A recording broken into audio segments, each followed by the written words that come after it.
The invitation arrived on cream-colored paper, embossed with the Silvercrest Pack's insignia, a crescent moon wrapped in thorns.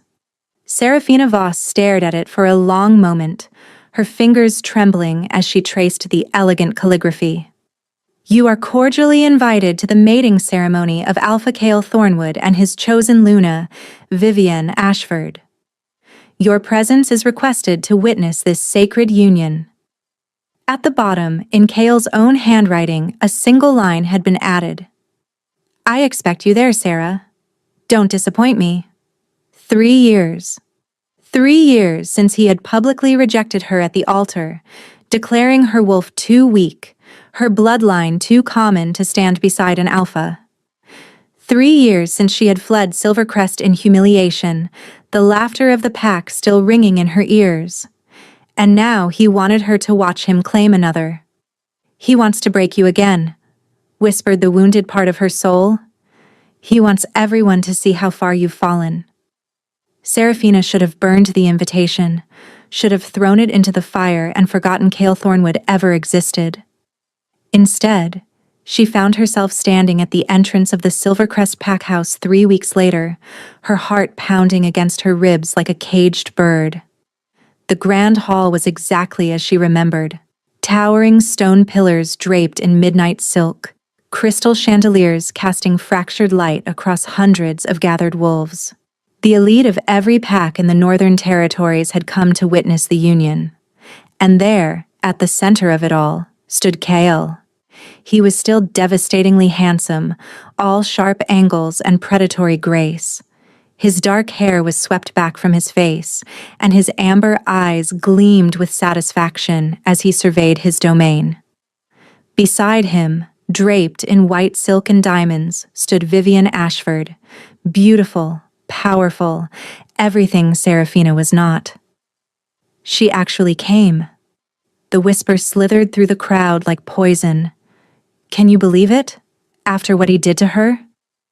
I heard she's been living as a rogue. No pack would take her. Serafina kept her chin lifted, though each word landed like a knife between her ribs. She had dressed carefully for this. A simple black dress that hugged her slender frame, her dark hair falling in waves past her shoulders. Nothing that would draw attention. Nothing that would give them more ammunition. But Cale had already spotted her. His lips curved into a smile that held no warmth, only triumph. Serafina. He descended from the dais, the crowd parting before him like water. I wasn't sure you'd have the courage to show your face. You invited me, she replied, her voice steady despite the tremor in her hands. I assumed you wanted witnesses. I wanted you to witness. He leaned closer, his breath hot against her ear. I wanted you to see what a real Luna looks like, so you'd finally understand why I could never choose you. The words should have devastated her. Once, they would have. But something had changed in Serafina. During those 3 years of exile, something had hardened into steel. Is that all? She asked quietly. Cale's eyes narrowed at her lack of reaction. Before he could respond, a ripple of energy swept through the hall, something ancient and commanding that made every wolf present go still. The massive oak doors at the entrance swung open. A man stood in the doorway, silhouetted against the moonlight. He was tall, powerfully built, with shoulders that seemed to block out the sky. As he stepped into the light, Serafina heard the collective gasp of the crowd. Silver-white hair fell past his shoulders, stark against skin the color of burnished bronze. His features were aristocratic, almost cruel in their beauty. High cheekbones, a strong jaw, lips that looked carved from marble. But it was his eyes that made her breath catch. They were the color of molten steel, swirling with an inner light that spoke of power beyond anything she had ever witnessed. And those eyes were fixed directly on her. Who? Cale's voice cracked. Who dares interrupt? Silence. The word was soft, barely above a whisper, yet it cracked through the hall like thunder. Every wolf in the room dropped to their knees instinctively, including Kyle. Every wolf except Seraphina. She stood frozen, unable to move, unable to breathe, as the stranger walked toward her. The crowd parted around him like frightened sheep, their heads bowed so low their foreheads nearly touched the floor. "Do you know who that is?" Someone whimpered from the ground. "The Alpha King," another voice breathed. "Caspian Fenrir, the king of all wolves." The Alpha King stopped directly in front of Seraphina. This close, she could see the faint scars that traced his jaw, could smell the wild scent of pine and winter storms that clung to his skin. "You," he said, and his voice resonated through her very bones. "You're the one." Before Seraphina could respond, before she could even form a coherent thought, the Alpha King did something that would be whispered about for generations. He knelt before her. The collective shock in the room was palpable. Wolves cried out in disbelief. Someone actually fainted. Kale made a strangled sound of pure horror. "My king," Seraphina whispered, her voice barely audible. "What are you doing?" Caspian Fenrir, ruler of the 7 territories, looked up at her with those devastating eyes of molten steel. "I've been searching for you," he said, "for over 200 years. 3 years earlier, the rejection ceremony was supposed to be a mating ceremony." Seraphina had spent months preparing for this day, the day Kale Thornwood would finally claim her as his Luna before the entire Silvercrest pack. She had grown up beside him, loved him since they were children running wild through the forest. When her wolf had recognized him as her fated mate at 18, she had wept with joy. But standing at the altar now, draped in white silk, she saw something in Kale's eyes that turned her blood to ice. "I, Alpha Kale Thornwood," he began, his voice carrying across the assembled pack, "do hereby reject—" The word hit her like a physical blow. "Seraphina Voss is my fated mate." Gasps erupted through the crowd. Seraphina felt her legs buckle, felt strong hands catch her before she hit the ground. Her wolf howled inside her chest, a sound of pure agony that she barely managed to keep from escaping her lips. "Kale," she breathed. "Why?" He looked down at her with something like pity. "You're weak, Sarah. Your wolf is barely more than a pup. How could I let someone like you stand beside me? How could I let you mother my heirs?" He gestured to someone in the crowd. "Vivian's wolf is twice as strong as yours. Her bloodline is pure. She will give me the legacy I deserve." Vivian Ashford stepped forward, her smile sharp as broken glass. She had been Seraphina's friend once. Now she looked at her like she was something scraped off the bottom of a shoe. "Don't take it personally," Vivian murmured as she passed. "Some of us are simply meant for greater things." The rest of that night existed only in fragments, running through the forest, her wolf too devastated to shift. The pack border markers flying past as she fled into the wilderness, the sound of laughter fading behind her. For 3 years, Seraphina survived as a rogue. She learned to hunt alone, to sleep with one eye open, to trust no one. She took odd jobs in human towns, waitressing, cleaning, anything to keep herself fed. Her wolf, once vibrant and eager, grew quiet and withdrawn, wounded by the rejection in ways that might never fully heal.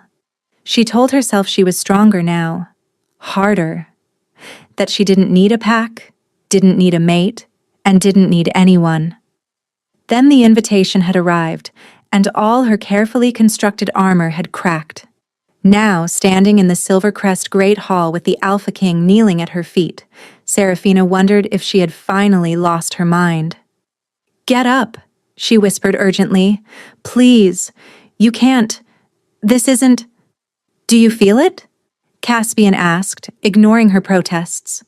His steel-gray gaze searched her face with an intensity that made her skin burn. "The pull. The recognition. Tell me you feel it too. And the terrifying truth was, she did. From the moment he had walked through those doors, something inside her had awakened. Something that had nothing to do with Kale or the rejection or the 3 years of pain. Her wolf, silent for so long, was suddenly alert, straining toward this stranger with desperate recognition. Mate, her wolf whispered. True mate. That's impossible, Serafina breathed. I was rejected by. A rejection can be broken, Caspian said, rising smoothly to his feet. He towered over her, close enough that she could feel the heat radiating from his body. A fated bond can be severed, but a soul bond, that is eternal. That cannot be rejected, cannot be broken, and cannot be denied. Soul bond? Her voice cracked. There's no such thing. There is. His hand rose slowly, giving her time to pull away, and when she didn't, his fingers brushed her cheek with impossible gentleness. It happens once in 1,000 generations. 2 souls created from the same star, separated at birth, destined to find each other across any distance, any lifetime. Serafina shook her head frantically. You've made a mistake. I'm nobody. I'm a rogue with a weak wolf and common blood. You are mine. The words were soft, but absolute. And I have waited 2 centuries to find you. The chaos that erupted in the wake of the Alpha King's declaration was absolute. Kyle had somehow found his feet, his face a mask of barely contained rage. My king, he said, and even that title seemed to pain him. Surely there's been some misunderstanding.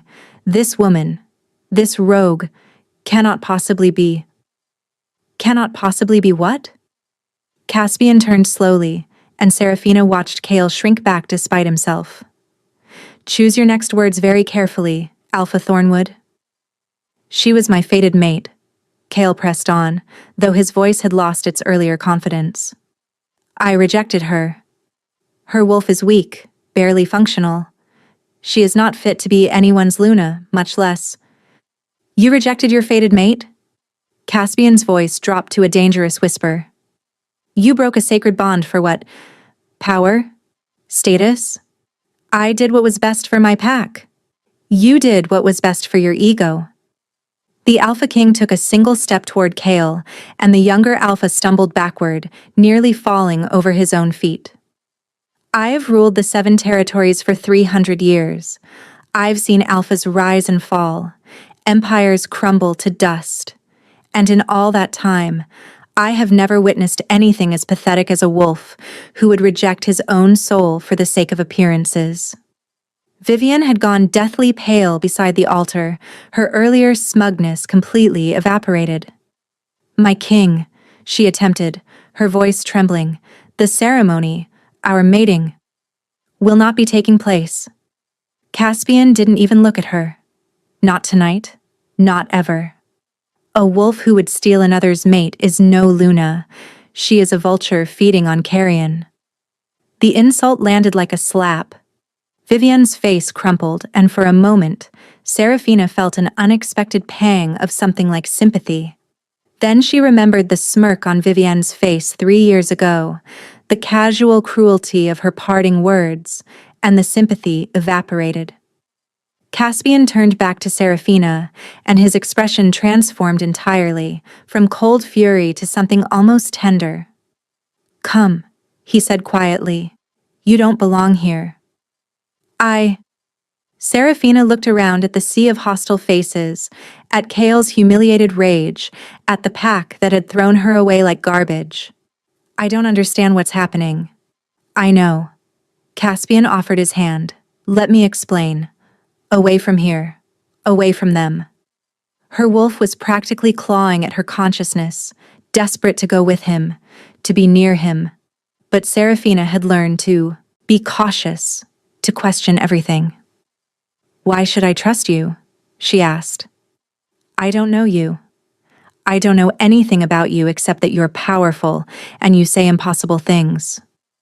Something flickered in those steel-gray eyes, respect, perhaps, or approval. "You're right to be cautious," he said. "You've been hurt by wolves who should have protected you. Why would you believe another?" He lowered his hand but didn't step away.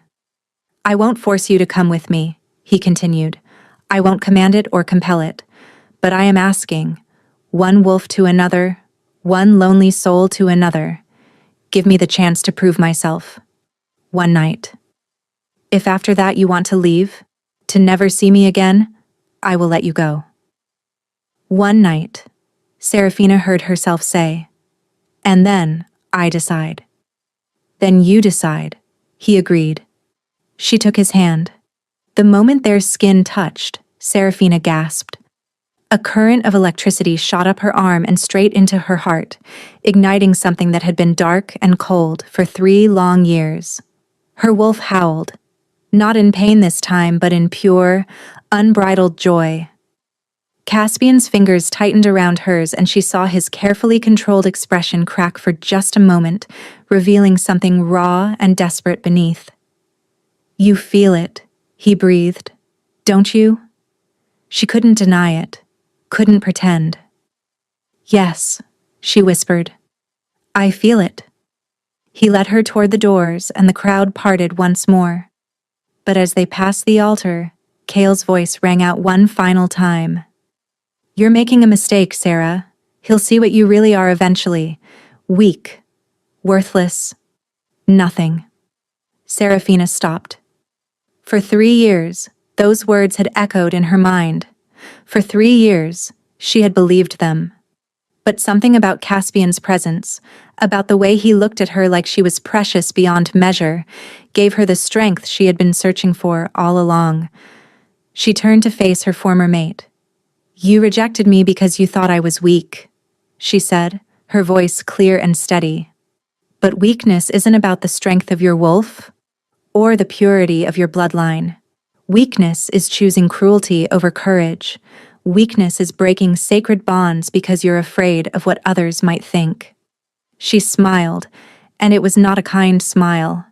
"I survived 3 years as a rogue, alone, hunted, abandoned. I survived you. So tell me, Kyle, who's really the weak one here?" She didn't wait for his answer. Caspian's personal carriage was unlike anything Serafina had ever seen. It was carved from obsidian wood so dark it seemed to absorb the moonlight, pulled by 4 massive wolves who shifted into human form only long enough to bow to their king before resuming their positions. Inside, the seats were upholstered in silver velvet, and strange luminescent crystals cast a soft glow across the intimate space. "Where are we going?" Serafina asked as the carriage began to move. "My territory, Iron Howl Keep." Caspian sat across from her, his massive frame somehow making the spacious carriage feel small. "It's a 3-day journey. We'll stop at an inn tonight." 3 days? Serafina's eyes widened. "I can't just disappear for 3 days. I have—" She stopped, realizing she had nothing. No home, no job, no pack waiting for her return. "I suppose I don't have anything," she finished quietly. "You have me." The words were simple, stated as fact rather than sentiment. "And once we reach the keep, you'll have everything you could ever want or need." Serafina studied him in the crystal light. "You said you've been searching for 200 years. How is that possible? Wolves don't live that long." "Normal wolves don't." Caspian's gaze held hers steadily. "I am not a normal wolf." "Then what are you?" For a long moment, he was silent. When he finally spoke, his voice was heavy with centuries of memory. "I was born in a time before the packs were divided, when wolves roamed free across all the lands. My mother was a healer, my father a warrior. They were good people, kind, honest, beloved by their pack." His jaw tightened. "They were murdered when I was 7 years old. Hunters who believed wolves were demons in disguise." Serafina's heart clenched. "I'm sorry." "I swore vengeance," he continued. I trained, I fought, I killed. By the time I was 20, I had united the scattered packs under my rule. By 30, I had established the 7 territories and brought peace to our kind. A bitter smile crossed his face. And somewhere along the way, I became something more than wolf, something less than God. My lifespan extended, my power grew. But the one thing I wanted most, a mate, a family, someone to share eternity with, remained forever out of reach. 300 years, Serafina murmured. And you've been searching all that time? I tried once before. A Luna named Isadora, 50 years at my side. His expression darkened. But she wasn't my soulmate. The bond between us was political, practical, never what either of us truly needed. When I ended it, she did not take it well. He shook his head. Since then, I've searched alone. 200 years of hoping. The intensity of his gaze made her look away, heat rising to her cheeks. I still don't understand why me. There must be thousands of wolves more worthy. Worthiness has nothing to do with it. Caspian leaned forward, and suddenly he was close, so close she could count the flecks of lighter gray in his eyes. The soul bond isn't about strength or status or bloodline. It's about resonance. 2 souls that vibrate at the same frequency, that recognize each other across time and space. But my wolf is weak, she whispered. Kyle was right about that much. I can barely shift, and when I do, your wolf isn't weak. His voice sharpened. Your wolf has been suppressed. What? Caspian reached out, his fingers hovering over her heart without touching. May I? Serafina nodded, not trusting her voice. The moment his palm pressed against her chest, she felt it, a surge of energy unlike anything she had experienced. It rushed through her like liquid fire, awakening nerves she didn't know she had, illuminating dark corners of her consciousness that had been sealed away. And then she heard it. Her wolf's voice, strong and clear for the first time in years. Finally. Finally, someone sees. Finally, someone knows. There's something inside you, Caspian said, his expression darkening. A binding. Someone has placed a seal on your wolf, forcing her into dormancy. A seal? Serafina's blood ran cold. Why would anyone? That is what we need to discover. His hand fell away, and she immediately felt the loss of his warmth. But I promise you this, Serafina, whatever was done to you, whoever hurt you, they will answer for it. The carriage continued through the night, carrying her away from everything she had known and toward a future she couldn't begin to imagine. They stopped at a remote inn nestled at the edge of the Blackwood forest, where the trees grew so thick that moonlight barely penetrated the canopy. The innkeeper, a grizzled wolf with a scarred face, took one look at Caspian and nearly collapsed in reverence. My king, he stammered, bowing so low his forehead brushed the wooden floor. We are honored beyond measure. Please, our finest rooms. Anything you require? Privacy, Caspian said simply, and discretion. Of course, of course. The innkeeper's eyes darted to Serafina with obvious curiosity, but he was wise enough not to ask questions. Their rooms were adjacent, connected by a shared sitting area with a crackling fireplace. Serafina stood by the window, watching the shadows dance between the ancient trees, acutely aware of Caspian's presence behind her. The fire crackled and popped, casting warm light across the rustic furnishings, but she couldn't shake the chill that had settled into her bones. You should rest, he said quietly. Tomorrow will be demanding. I can't sleep. She turned to face him. My mind won't stop spinning. Everything I thought I knew about myself, about my wolf, about my entire life, it's all been a lie. Caspian moved closer, stopping an arm's length away. Not a lie. A deception. But not of your making. Who would bind my wolf? The question that had been burning in her chest finally escaped. And why? Such bindings require immense power and intimate access. It would have to be someone close to you, someone you trusted. Serafina's mind raced through the possibilities. Her parents had died when she was young, a rogue attack, she'd been told. She had been raised by her grandmother until the old woman passed when Serafina was 16. My grandmother, she breathed. She was a healer. She had power, though she rarely used it. Would she have bound you? Never.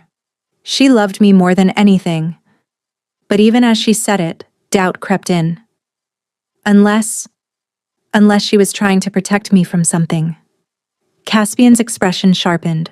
Protection bindings exist, but they're rare. They're used to hide someone's true nature from those who might exploit it. Hide me from who? Before he could answer, a howl split the night. Close, urgent, and unmistakably a warning. Caspian's entire demeanor transformed in an instant. The tender concern vanished, replaced by the lethal focus of a predator. Stay here, he commanded, moving toward the door. What's happening? Hunters. The word was a growl. They've found us. And if they're here for me? The words tumbled out before she could stop them. You said someone bound my wolf to hide me. What if these hunters know what I really am? Something flickered in his eyes. Fear, she realized. The Alpha King, ancient and powerful beyond measure, was afraid. Not for himself. For her. Then it's even more important that you stay hidden. His hands gripped her shoulders, firm but gentle. I cannot lose you, Serafina. Not when I've only just found you. Please. 1 hour, she whispered. If you're not back in 1 hour, I'm coming after you. He pressed his lips to her forehead, a fleeting touch that burned like a brand, and then he was gone, shifting mid-stride into a massive wolf with fur the color of winter storms. From the window, Serafina watched shadows move through the forest, 8 figures with crossbows and silver blades. Caspian crashed into them like a force of nature, but they were prepared, driving him back, herding him away from the inn, away from her. And then she saw her, a woman standing at the edge of the battle, watching with calm detachment, hair the color of spun gold and eyes that gleamed with inhuman light.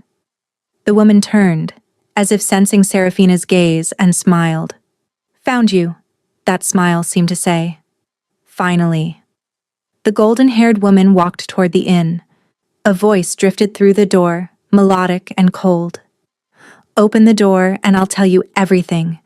Who you really are, why your wolf was bound, what you're truly capable of. Or stay hidden and watch Caspian die trying to protect a secret you don't even understand. Through the window, Serafina saw Caspian fighting, slowing, blood matting his silver fur. He was losing. Because of her. Because he was protecting her. She opened the door. The golden-haired woman stepped inside. I know your grandmother placed that binding when you were 3 years old, right after your parents were murdered. I know it wasn't a rogue attack that killed them. It was an assassination. I know your bloodline is one of the oldest and most powerful in wolf history. Who are you?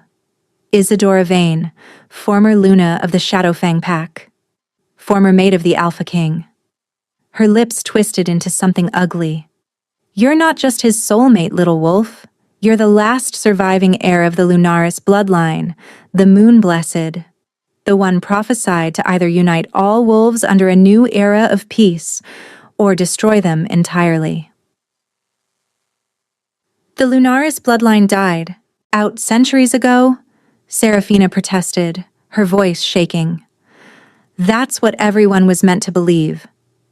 Your grandmother went to extraordinary lengths to hide you, changed your name, bound your powers, erased every trace of your true heritage. She knew that if anyone discovered a Lunaris heir still lived, they would stop at nothing to control you. Or kill me, Serafina whispered, the pieces clicking into place with horrifying clarity. Or kill you, Isadora agreed. Which brings us to why I'm here. Serafina's mind raced. Caspian had mentioned Isadora, 50 years together before their bond withered. He'd said she hadn't taken it well. Now, standing face to face with this ageless, beautiful, terrifying woman, Serafina understood just how much of an understatement that had been. He ended things with you, she said slowly, understanding dawning. Isadora's beautiful face contorted with rage. He discarded me. I gave him 50 years of loyalty, of service, of devotion, and he cast me aside because I wasn't his precious soulmate. She spat the words like venom. He said he couldn't love me the way I deserved, that it wouldn't be fair to either of us, as if fairness had anything to do with it. So this is revenge. This is justice.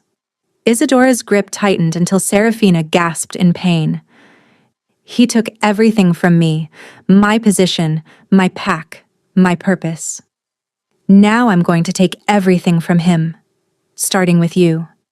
I won't help you hurt him. You won't have a choice.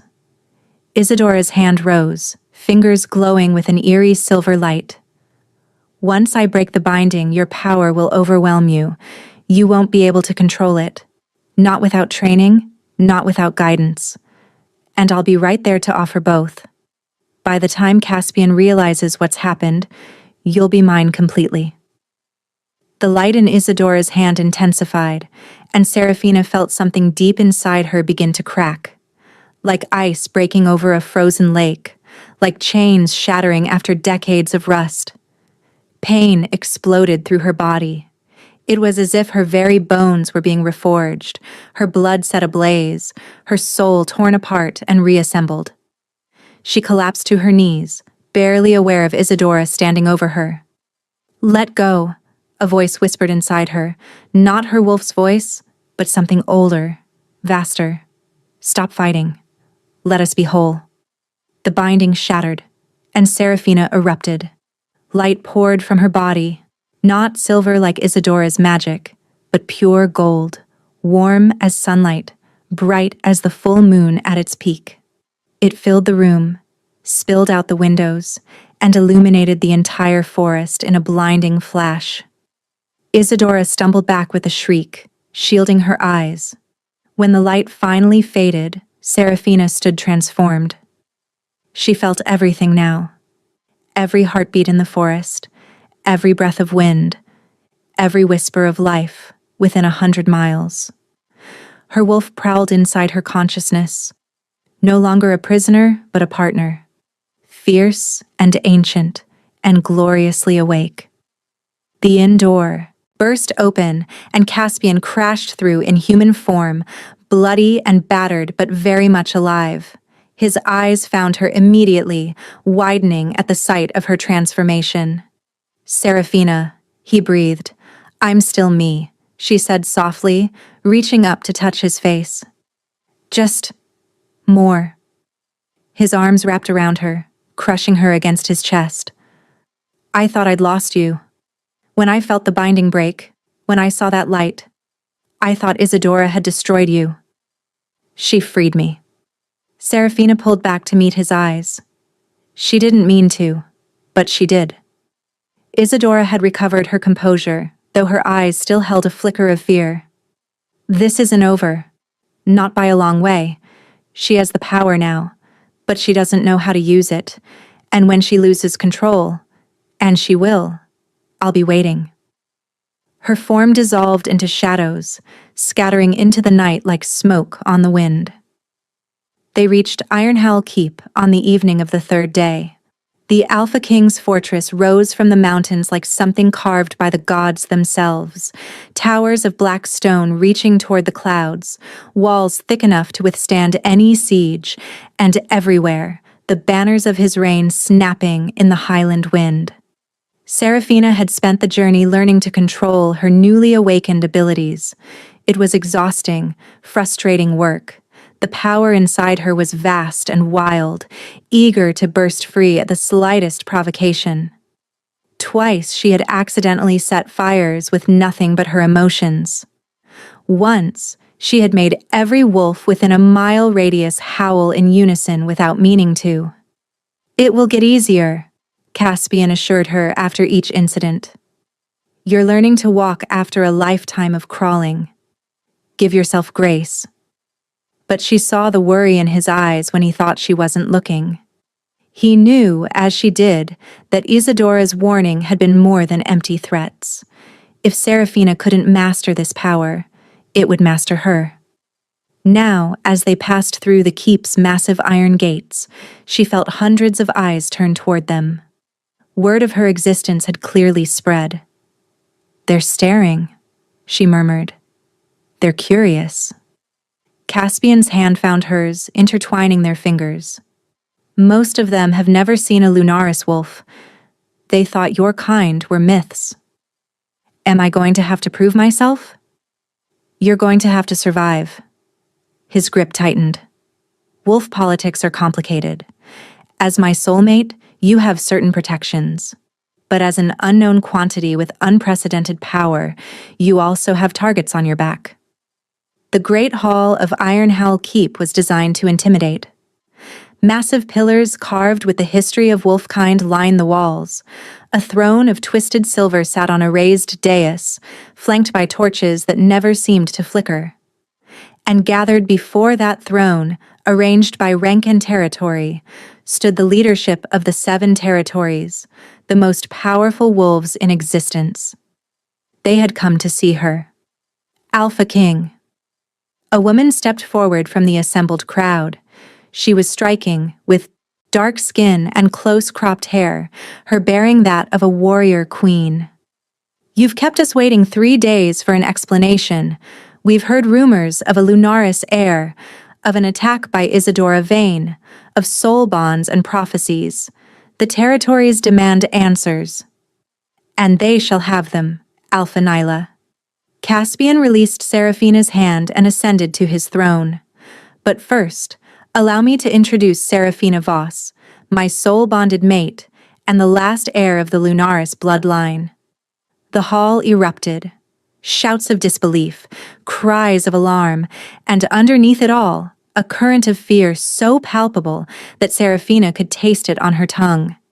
These ancient wolves, these leaders of thousands, were afraid of her. "This is impossible," growled an older man with a braided gray beard. "The Lunaris line was exterminated during the Purge Wars. Every heir was hunted down and destroyed. Clearly, one survived." Caspian's voice cut through the chaos. Her grandmother bound her powers and hid her identity. She lived as a common wolf until 3 days ago, when Isadora Vane broke the binding in an attempt to weaponize her. Then perhaps destruction is the wisest course. The voice came from the shadows at the back of the hall. A thin, pale man emerged. Eyes like polished obsidian, teeth that had been filed to points. "The Lunaris wolves were too powerful to control.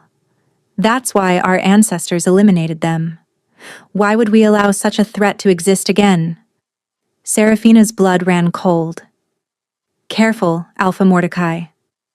Caspian's voice dropped to a dangerous growl. "You're speaking of my mate." "I'm speaking of the safety of our kind." Mordecai smiled, revealing those unsettling teeth. "Sentiment is a luxury, my king. If this girl cannot be controlled, she must be eliminated before she becomes everything the prophecies warned about." The hall had gone deathly silent. Every eye moved between Caspian on his throne, Mordecai in the shadows, and Serafina standing alone in the center of it all. "The prophecy speaks of 2 paths," Mordecai continued, his voice slithering through the silence. "Unity or destruction. And history shows us which path the Lunaris wolves have always chosen. History also shows us that fear makes monsters of us all." Alpha Nyla stepped forward, positioning herself between Mordecai and Serafina. "I've heard enough talk of elimination. This woman has committed no crime. She was hidden against her will, awakened against her will, and now stands accused against her will." Gratitude surged through Seraphina. At least one wolf in this hall was willing to give her a chance. "Thank you," she said quietly. Nyla glanced back at her with something that might have been respect. "Don't thank me yet. I'm not defending you out of kindness. I'm defending the principle that wolves are not condemned for what they might become." Her eyes hardened. "But make no mistake. If you prove to be a threat, I will be the first to put you down." "Noted," Seraphina said. Caspian rose from his throne. "Enough debate. The matter is settled. Seraphina is my soul-bonded mate. Any attack on her is an attack on me. Any threat against her is treason against the crown." His steel-gray eyes found Mordecai's black ones. "Does anyone wish to test that declaration?" The silence stretched. Finally, Mordecai bowed his head, a shallow, mocking gesture. "As my king commands." But as he retreated into the shadows, Seraphina caught the look in his eyes. This wasn't over. She had made an enemy tonight. One who wouldn't rest until she was destroyed. That night, Seraphina stood on the balcony of her chambers, staring out at the moonlit mountains. The keep sprawled below her, torches flickering in the darkness, wolves moving through the shadows on patrol. "You should sleep." Caspian's voice came from behind her. "I can't." She didn't turn around. "Every time I close my eyes, I feel it. This power, churning inside me like a storm. It wants out. It wants to do something." She heard him approach, felt the warmth of his body as he stopped just behind her. "When I first came into my power," he said quietly, "I destroyed an entire village. Not on purpose. I lost control during a nightmare, and when I woke, everything within a mile was ash." Seraphina finally turned. "What did you do?" "I ran. I hid. I spent 50 years alone in the wilderness, convinced I was too dangerous to be around anyone." His eyes held centuries of pain. "It was the loneliest time of my existence." "What changed?" "I realized that isolation wasn't protection. It was surrender. The power didn't diminish because I ran from it. It only grew more volatile." He reached out, tucking a strand of hair behind her ear. "You can't outrun what you are, Seraphina. You can only learn to live with it." "And if I can't?" she whispered. "If I lose control and hurt someone? Hurt you? Then we face that together." His hand cradled her cheek. "I'm not going anywhere. Not now. Not ever." The soul bond pulsed between them, warm and certain. "I don't deserve you," she said. "That's not for you to decide." He leaned closer, his forehead resting against hers. "You are my mate, Seraphina. My soul, my heart. Whatever comes next, we face it as one." 3 weeks passed at Iron Hell Keep. 3 weeks of training, of learning to harness the golden fire that burned inside her. 3 weeks of growing closer to her mate, their bond deepening with every shared glance, every moment of vulnerability. But they had not completed the bond. Not yet. "It has to be your choice," Caspian had told her. "The claiming bite is forever. Once given, it cannot be undone." She was certain. More certain than she had ever been about anything. But something held her back. Some unfinished business that gnawed at the edges of her consciousness. "Kyle. You're thinking about him again," Caspian said one morning in the training yard. "I need to go back. To Silvercrest. For closure.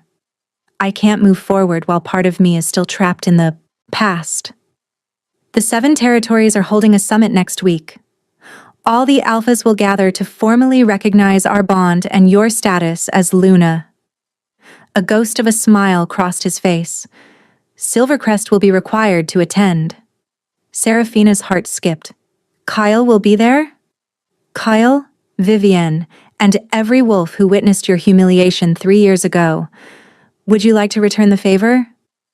The summit of territories was held at the Moon Hall, an ancient amphitheater carved into the heart of the Silverwood Mountains. Seraphina stood in the preparation chambers, staring at her reflection in the mirror. The woman who looked back was almost unrecognizable. Gone was the timid, broken creature who had fled Silvercrest in disgrace. In her place stood someone regal, powerful, and luminous. Her dark hair had been woven with threads of silver and gold. Her gown, a gift from Caspian, was the deep blue of a midnight sky, embroidered with constellations that seemed to shift and shimmer with her movements. And at her throat, a collar of moonstones that pulsed gently with her heartbeat. She looked like a Luna. She looked like a queen. The amphitheater was filled to capacity when Seraphina emerged. Thousands of wolves from every territory had gathered, and there, in the section reserved for the Silvercrest delegation, sat Cale Thornwood. One by one, the alphas rose to speak. Ironmaw accepts. Frostpeak accepts. Shadowvale accepts. Stormridge accepts. Alpha Nyla stood. Thornwall accepts, and pledges our warriors to defend the Luna against all threats. Mordecai rose. Night Hollow abstains. Finally, only one alpha remained. Cale stood slowly. Silvercrest accepts. But Seraphina wasn't finished. Wait. Her voice cut through the amphitheater like a blade. Before we proceed, there's something I need to say. She walked until she stood directly below Cale's seat. 3 years ago, I stood before you in a white dress, ready to pledge my life to a man I thought loved me. Instead, I was humiliated, rejected, cast out like garbage because my wolf wasn't strong enough, my bloodline wasn't pure enough, my worth wasn't great enough. She let the golden light bloom from her skin. I spent 3 years believing you were right. 3 years hating myself, questioning everything I was. And then I learned the truth. My wolf wasn't weak, Cale. She was bound, sealed away by my grandmother to protect me from wolves who would have killed me for my bloodline. The bloodline you dismissed as common is actually one of the oldest and most powerful in our history. She smiled, and it was not a kind smile. So thank you. Cale blinked. Thank me? If you hadn't rejected me, I would have spent my whole life as your shadow, never knowing what I truly was. Your cruelty set me free. She turned to face the crowd, her voice rising. Everything he meant as an insult became my salvation. He called me weak. I became powerful beyond his comprehension. He said I wasn't fit to be a Luna. I became Luna to the Alpha King himself. He tried to break me, and instead, he forged me into something unbreakable. The amphitheater exploded with cheers. She leaned close to Kyle, her voice dropping to a whisper. I used to dream about making you suffer the way you made me suffer. But standing here now, looking at what you've become, you're not worth the effort. You're just a small, scared man who couldn't recognize love when it was standing right in front of him. She glanced at Vivienne, pale and trembling beside him. Good luck with that one. You deserve each other. Then she turned her back on them both and walked away. Caspian met her halfway, his eyes blazing with pride. That was magnificent.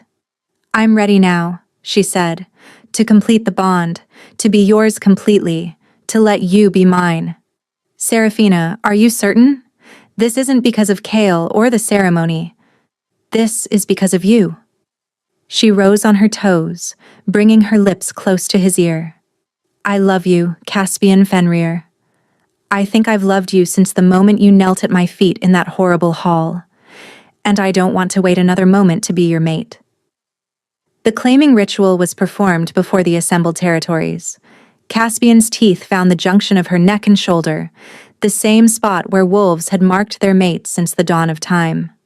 The pain was sharp but brief, quickly overwhelmed by a flood of sensation so intense that Seraphina cried out. The soul bond exploded into something transcendent. She felt Caspian's consciousness merge with hers. 300 years of memory, of loneliness, of desperate hope.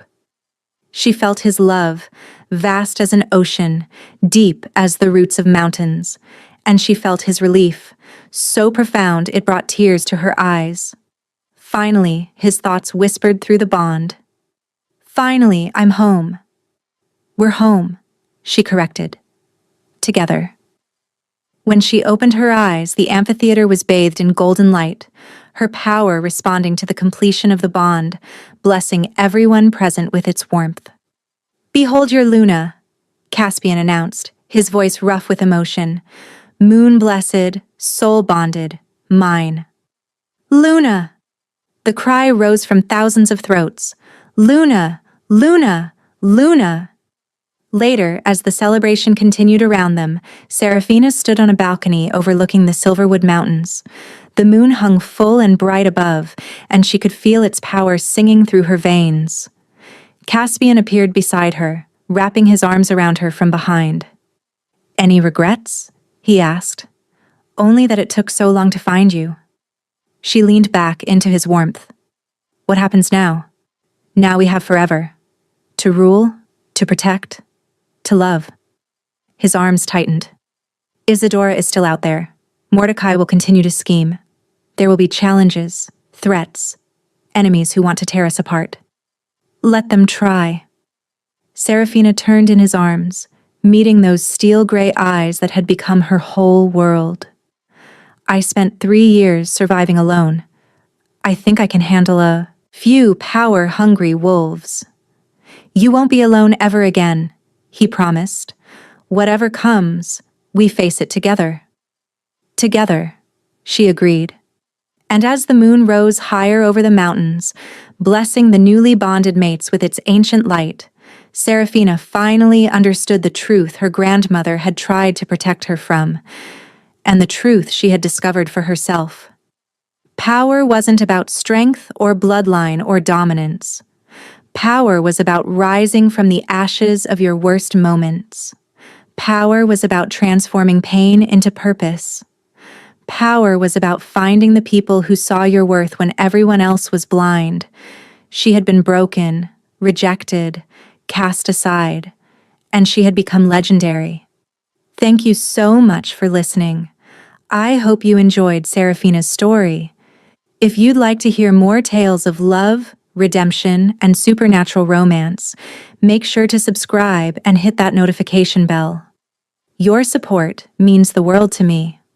Until next time.